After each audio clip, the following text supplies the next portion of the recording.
Hello, everyone. Welcome. It's 12 o'clock. It's time for Community Conversations.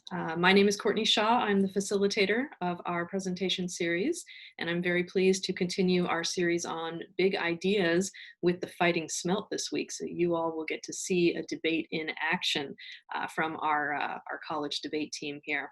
So before I introduce them, I want to remind you that on our website at lowercolumbia.edu/conversations. We have the full schedule as well as links to our previous events, recordings of them, so you can go back and see the archived events from last week, 2 weeks ago, or even previous terms where we've done lecture series, so feel free to go check those out. And next week, we have Anne Holliday speaking on building community resilience. So please join us next Thursday at noon for that. This week, though, we have the Fighting Smelt. So for over 50 years, Lower Columbia College has had a strong and successful speech and debate team. Currently, LCC Speech and Debate is a gold medal community college program in the Northwest Forensics Conference and is the third-ranked IPDA debate community college in the nation. They have performed at Northwest Forensics Conference Gold Medal Program in the 2-year college division 2019 and 2020 season, International Public Debate Association third place community college in seasons sweepstakes for 19 and 20, and their most recent result is a second place community college at the Steve Hunt Classic Tournament, which featured 70 colleges and universities from 27 states. And Wendy also just put out a press release, Wendy Hall, our college relations, about this tournament on the LCC homepage if you want more information about that. So I'm going to turn it over now to Alex Brehm, who is the coach of the Fighting Smelt, and he's going to tell us more about their program. All you, Alex. Awesome. Thank you so much, Courtney. And thank you to everyone who is here as a participant, as an observer. It's a really great opportunity for us to share what we do with everyone. As Courtney mentioned, I'm Alex Brehm. I teach in the Communication Studies Department at LCC, and I'm also the Director of Forensics, which is just a fancy way of saying that I get to hang out with these cool nerds who like debate and speech events. I do want to talk more about what we're going to do today, but before getting too much deeper into anything, I'm going to ask everyone to vote on something. Voting is important in debate, just as it is important in our democracy.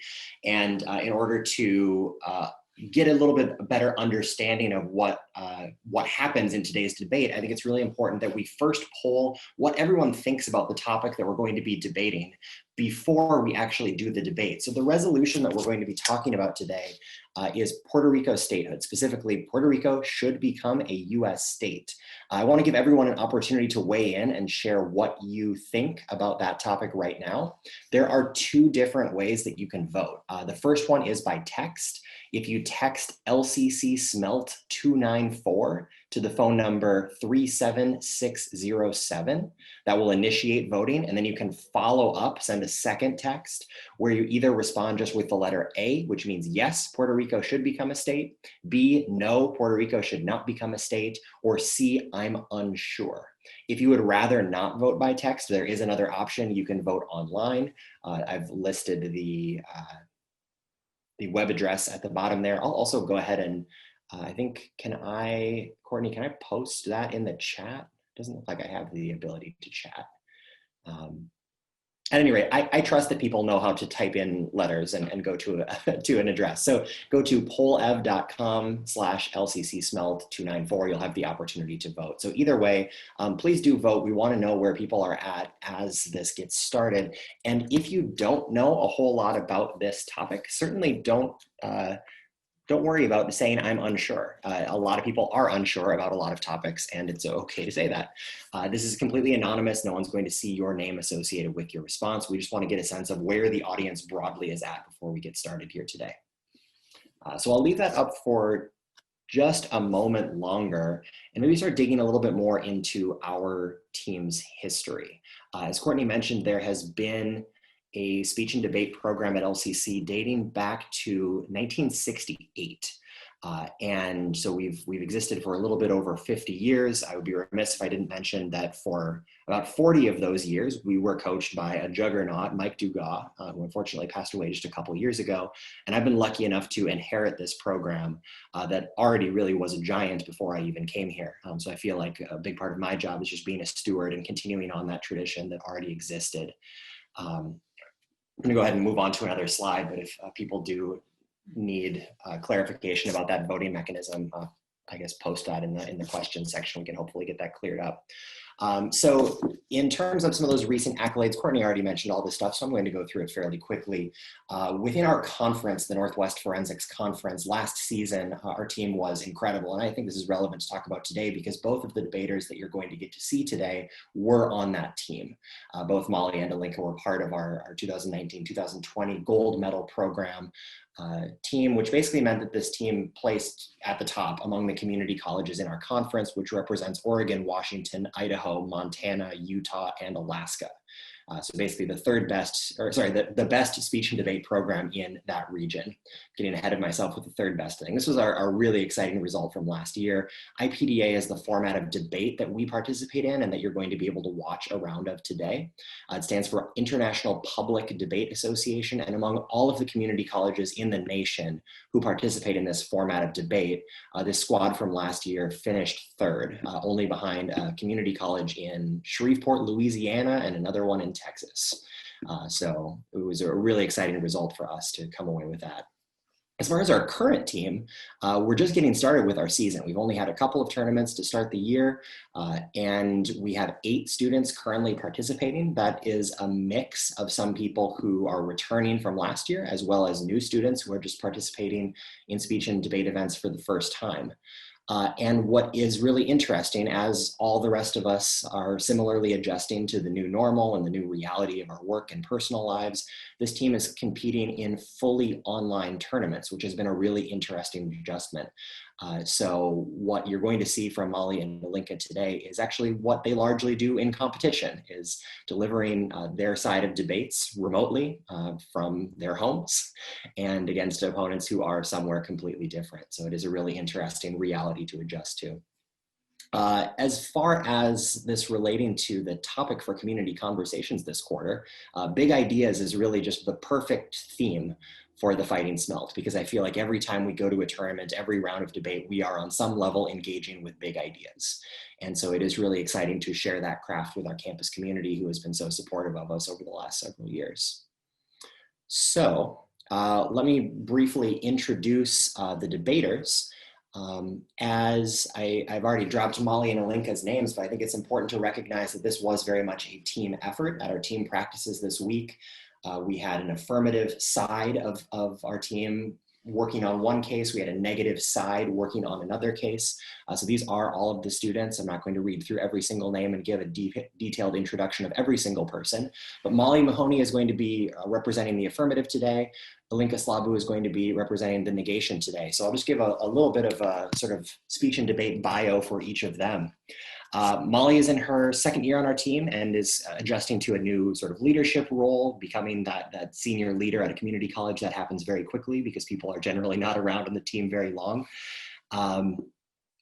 In her career, which is mostly the past year, Molly has been a tournament champion in 3 different speech categories: persuasive speaking, editorial commentary, and impromptu speaking, which is a really impressive sort of diversity of skills to be able to do all of those things. Over the past season, Molly advanced to debate elimination rounds 4 times and is now competing at the junior level, which is a more competitive, more challenging level of debate to participate in. So that's Molly. Alinka is going to be representing the negation. Alinka also is in the second year on our team, and much like Molly, is adjusting to being that senior leader figure on the team. In her career, Alinka has finaled in the categories of impromptu speaking, informative speaking, editorial commentary, extemporaneous speaking. Really has a lot of diverse skills that have translated very well to what we do on our team. Last year at our tournament that we host, the Smelt Classic, Alinka was the novice IPDA debate champion, and just like with Molly, is now adjusting to this more challenging junior level and is actually doing really well so far this season. The last thing I'll say about the sides before I actually turn it over to our debaters to present their case, is in competition, competitors are assigned the affirmative or the negative side.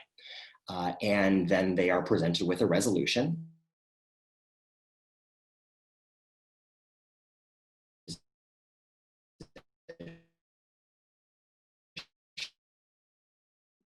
Alex appears to be frozen. I'm hoping we get him back.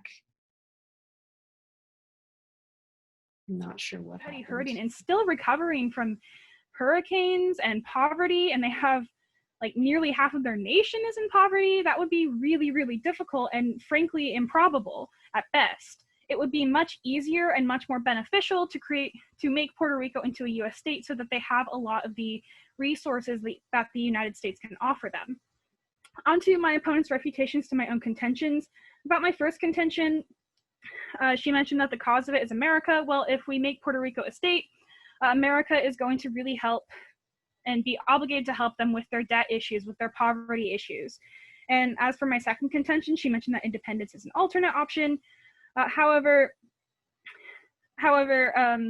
And that they wouldn't need representation if they were independent. However, if they become a state, they're going to have, again, all those resources that the United States can offer.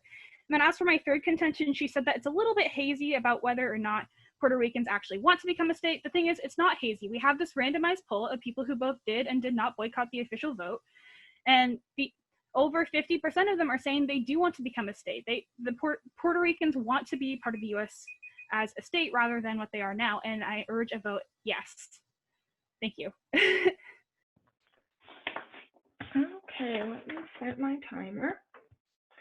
6 minutes. And let's get started. So are you ready, Molly? Okay, let's begin. So as this is my last time to speak, I'd once again like to thank everybody for being here. Once again, my opponent for bringing forth a wonderful case, and everybody here for watching and hopefully learning something from this conversation. So today what I would like to do is I'd like to just look over the main points of the case, so like the main ideas, and then I would like to go over some voting issues, which is reason why you should vote no today. So at best, what me and my opponent have shown today is that having independence and having Puerto Rico become a state would solve all of the same problems. So it's important to look at what comes along with solving the problems, meaning advantages and disadvantages, because in the end, this is kind of a wash. So let's look at what are the advantages and what are the disadvantages today.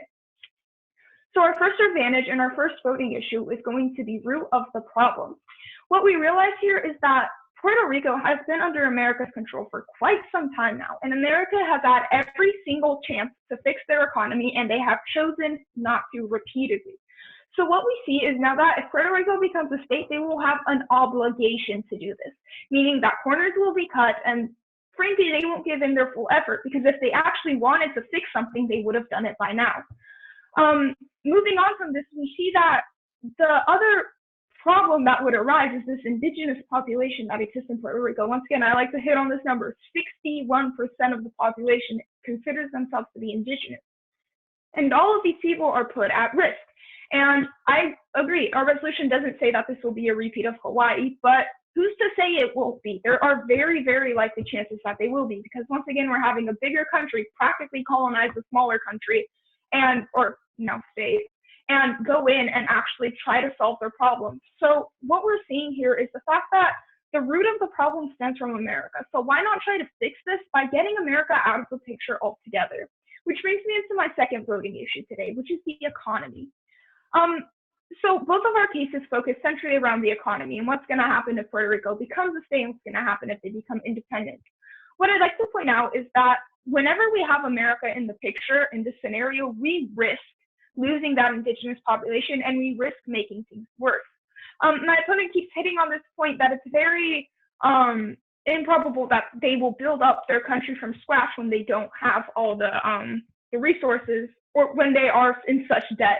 So I'd once again like to go over a few sources of mine. According to the perspective to World Finance and to USA Today, Puerto Rico is more than able to build up their own economy, because a lot of the economic issues that we see now will be gone when America's out of the picture, such as the Merchant Maritime Act that keeps them from trading with other countries. They will be able to trade. They will be able to get their finances, such as the the ruling by the Court of Appeals that says that they can't restructure their own debt. This will be a thing that they will be allowed to do if they become independent. Moving on from this, we see that currently they are barred from bailout funds through more developed things, which will also not be a thing if America leaves the picture. So Puerto Rico is more than able to build up their own economy, as shown many times over through many different sources. So we see that the economy isn't as big of a problem as my opponent would like it to seem. So yes, there are people that are in poverty and that are living not the best lives. This can be solved even without America interfering. Puerto Rico is more than able to solve its own problems without the risk, without putting at risk their indigenous populations and their education system and everything else that I talked about today. Brings me into my third voting issue, which is going to be well-being. So me and my opponent decided at the beginning of this round that we will be weighing this on well-being. Whoever can show that more well-being comes from their side of this debate wins this debate. So what we see is that more well-being comes by not making Puerto Rico a state. That'd be the well-being of the indigenous populations, the well-being of Puerto Rico's economy, the well-being of America, because they won't be absorbing $123 billion of debt, and the well-being of the economy and everyone. We see more advantages coming from not making Puerto Rico a state, whereas my opponent cannot guarantee the safety of the indigenous people. They cannot guarantee that their economy would work, which divided I can't either. But if we look at America's history, we see which one is more likely to happen. Moving on to my fourth point, which is going to be independence is the solution. Also, problems that my opponent brought forth today, including the financial problems, the representation problems, they can all be solved by the fact of Puerto Rico becoming independent without the added harms of putting at risk their indigenous populations and risking to ruin their economy even more by turning it into a tourist attraction for the United States. We see that financial problems can be solved because all the restrictions placed on Puerto Rico would be lifted. We see that the Merchant Maritime Act would be lifted. We see that the ruling would be lifted that keeps them from restructuring their own debt. We see that all of these problems will be solved. And once again, many credible sources have proven that they are more than able to fix their own economy if only we would let them. Moving on to my opponent's second point of representation, once again, independence would be the solution to this, because what would happen is they wouldn't need this representation in the United States because they would have their own country. And as me and my opponent said many times over, this whole approval thing is a wash. It doesn't really check out to anything, because what we have is we have very contradictory evidence. And so that's something that the people watching today can choose to ignore or to look at, but it's kind of a wash because we have contradictory evidence and no way to prove either side. Because of all this, I urge you guys to vote no for the USFG should make Puerto Rico a U.S. state. Thank you.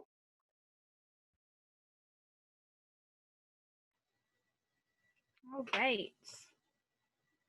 I'm gonna go ahead and start my last speech. My last speech is affirmative. I'd like to extend a final round of thank yous to everybody for being here to discuss this really important issue with us, as well as to Courtney and Alex for moderating, and to Alinka for bringing in this really great case today. With that, I'm going to go ahead and go over some reasons as to why you should vote yes to Puerto Rico becoming a state in the United States of America. We've got 3 reasons today. The first is going to be mutual exclusivity, the second is federal resources, and the third is survey. So the first voting issue today for why you should vote yes is mutual exclusivity. My opponent has talked a lot today about the importance of indigenous culture and keeping that alive and making sure that we don't kill it by instilling US values and forcing them upon Puerto Rico. It's really true that we have a bad history with how we treat indigenous people, and it's really true that we have to be careful about this going forward.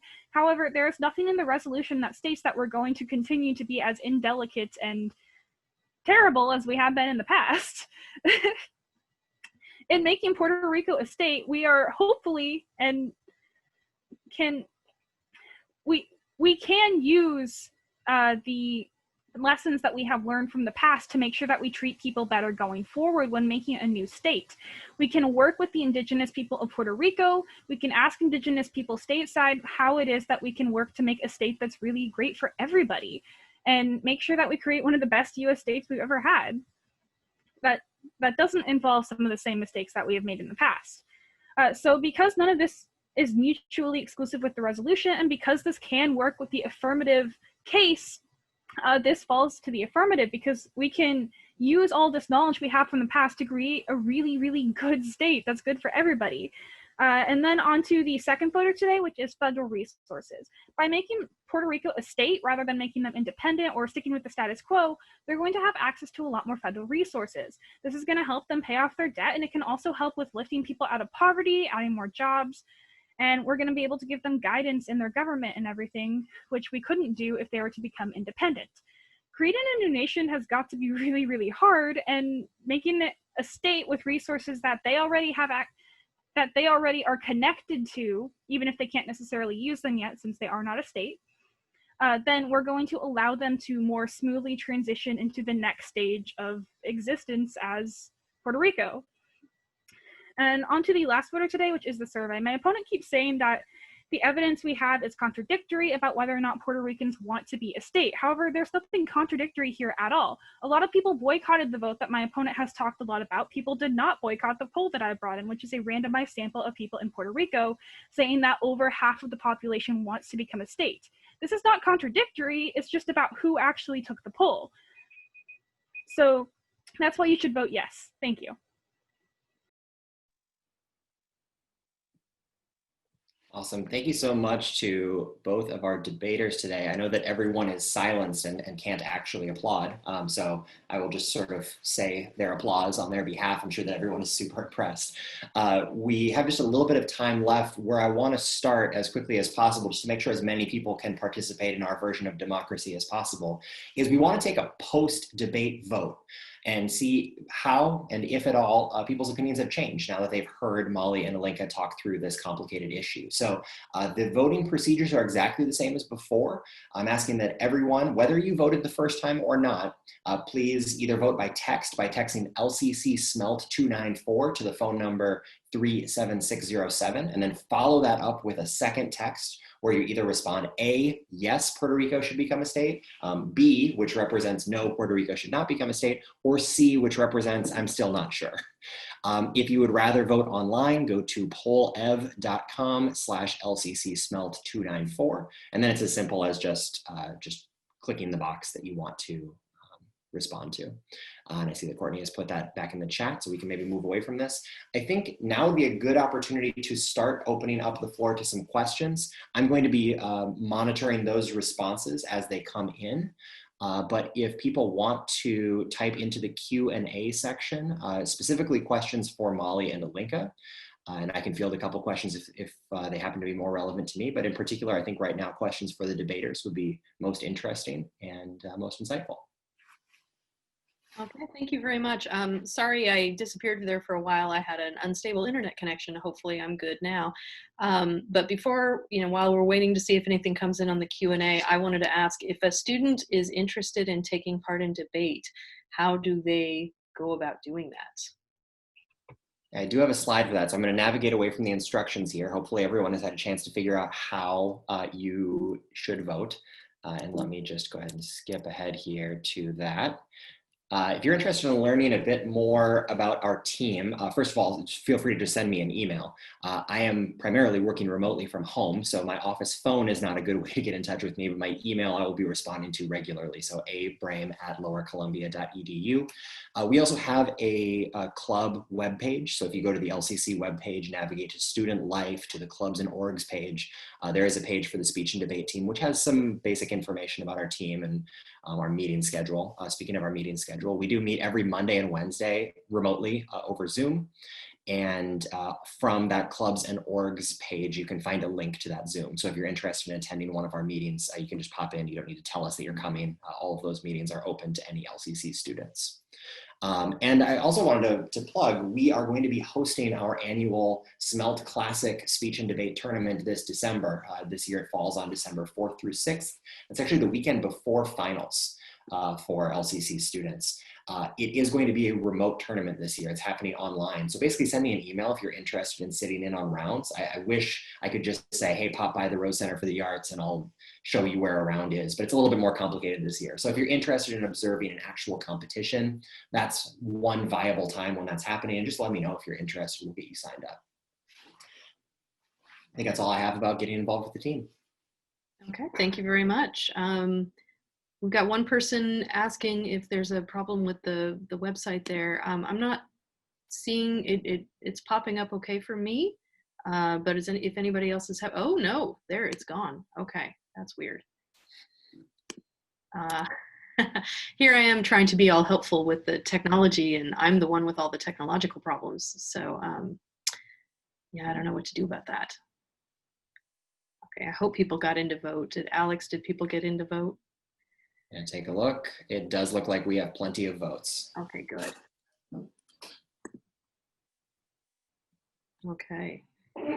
Well, I also want to thank you all for coming out here and sharing your process and how you work, and also bringing to mind a very important issue today and giving us both sides of the argument. It's very, very nice to watch.